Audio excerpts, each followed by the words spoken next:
Just because you tried something and failed, just because you failed and you are afraid to stand up, just because people are laughing at you because you failed,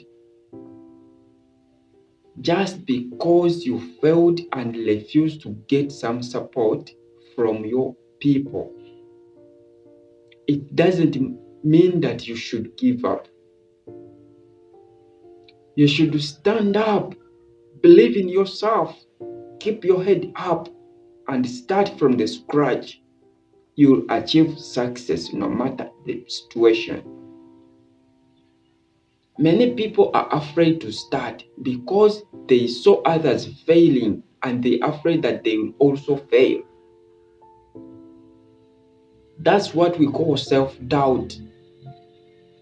Don't doubt yourself. Believe in yourself. You are capable of achieving everything you set your mind to. You are brave than you think. And the only limit is the sky, but there is no limit. You can do everything you set your mind to.